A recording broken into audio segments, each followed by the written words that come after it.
عبدالستار ایدی وطن عزیز کا ایک بہت بڑا نام جو شاید دکھی انسانیت کی خدمت کے لیے ہی پیدا ہوئے تھے۔ انہوں نے انسانوں کی خدمت کو ہی اپنی زندگی کا مقصد بنائے رکھا۔ حالانکہ آج وہ اس دنیا سے رخصت ہو گئے ہیں، مگر پاکستانیوں کے لیے ان کی خدمات آج بھی ہر کسی کے ذہن میں انمٹ نقش کی طرح موجود ہیں۔ بلا شبہ عبدالستار ایدی جیسے انسان دنیا میں حال میں موجود ہوتے ہیں۔ عبدالستار ایدی ایک متوسط اور غریب طبقے سے تعلق رکھنے والے شخص تھے۔ انہوں نے رنگ و نسل سے بالا تر ہو کر دکھی انسانیت کی مثالی خدمت کی۔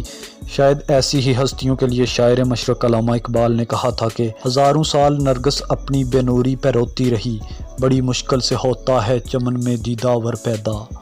ایدی صاحب ایک سادہ مزاج انسان تھے، وہ لازوال کردار کے مالک تھے۔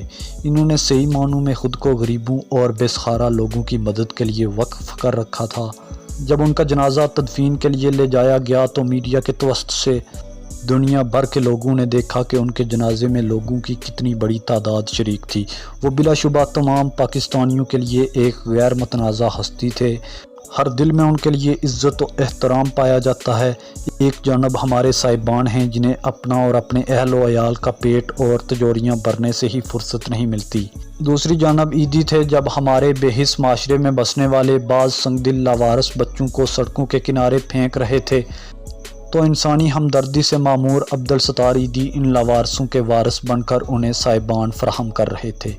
جب ملک کے طول و عرض میں دہشت گردی کے بل پر لاتعداد افراد سے جینے کا حق چھینا جا رہا تھا، اس وقت ایدی صاحب کی نجی ایمبولینس سروس لوگوں کی اکھڑتی سانسیں بحال کرنے کی کوششوں میں مصروف تھی۔ لوگوں نے یہ بھی دیکھا جب کبھی یتیم بچوں کے لیے یہ دنیا تنگ ہوتی، ان کا جینا دوبر ہوتا تو کہیں نہ کہیں سے ایدی صاحب کا دست شفقت ان کے سروں پر پہنچ جاتا اور نتیجتاً ان میں جینے کی امنگ پیدا ہو جاتی۔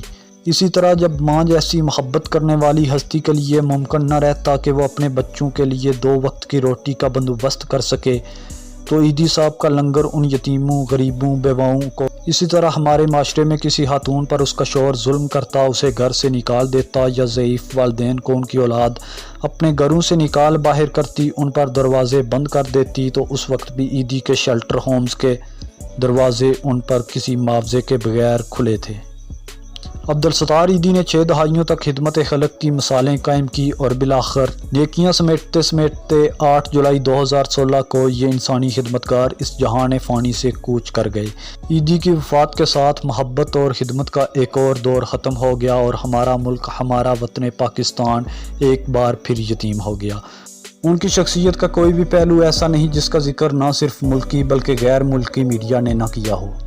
وہ ایسی شخصیت تھے جب تک زندہ رہے انسانی خدمت میں کمال کرتے رہے اور بعد از مرگ دنیا کے لیے مثال بن گئے۔ ان کی عظمت کو پوری قوم نے سلام پیش کیا اور آئندہ بھی کرتی رہے گی۔ ایدی دنیا سے جاتے جاتے پوری قوم کو ایک لڑی میں پرو گئے۔ ہم پاکستانی خوش نصیب ہیں کہ ہمارے درمیان عبدالستار ایدی جیسے انسان موجود تھے۔ دنیا کی دوسری اقوام میں ان جیسی بے لوث شخصیات شاید چراغ لے کر ڈھونڈنے سے بھی نہ مل پائیں۔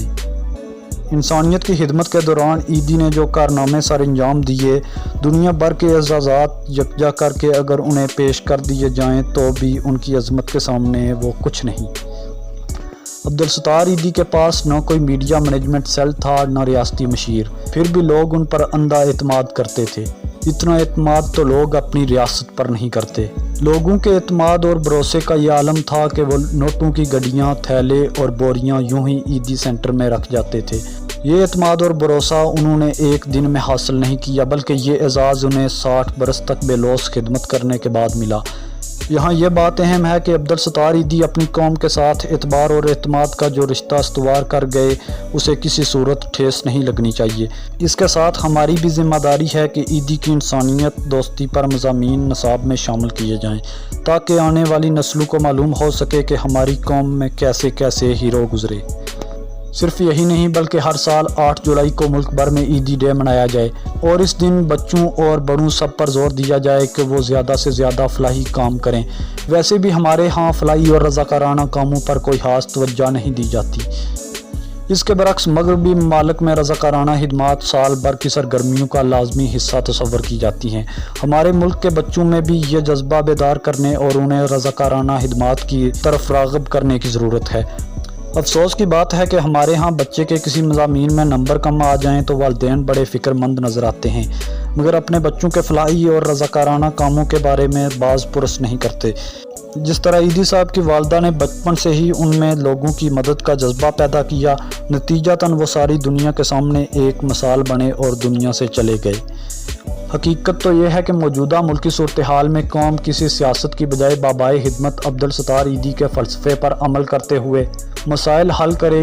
ایدی صاحب نے انسانوں کی اتنی خدمت کی کہ وہ تمام انسانیت کو اپنا مقروض کر گئے۔ اب یہ ہم سب کا فرض ہے کہ یہ جو چراغ روشن کر گئے اسے روشن رکھیں۔ انہوں نے انسانی خدمت کا جو درس ہمیں دیا اسے ہم یاد رکھیں تاکہ ہر کسی کی زندگی۔ کہا جاتا ہے عبدالستار ایدی دنیا کے امیر ترین شخصیات میں سے ایک تھے۔ انہوں نے نہ صرف اپنی دولت 2400 کے قریب ایمبولینسز، 3 ایئر ایمبولینسز، 300 ایدی سینٹرز اور 8 ہسپتالوں کو خدمت خلق کے لیے وقف کر دیا، اپنی ساری زندگی، اپنا سکون، اپنا آرام، اپنے اہل و عیال سب کچھ خدمت خلق کے لیے قربان کر دیے، اور دنیا سے رخصت ہوتے وقت بھی اپنی آنکھیں انسانیت کی خدمت پر نچھاور کر دی۔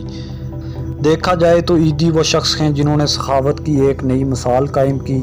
وہ بلا شبہ فخر پاکستان تھے۔ اللہ تعالیٰ سے دعا ہے کہ وہ عبدالستار ایدی کو جنت الفردوس میں بلند ترین مقام عطا فرمائے۔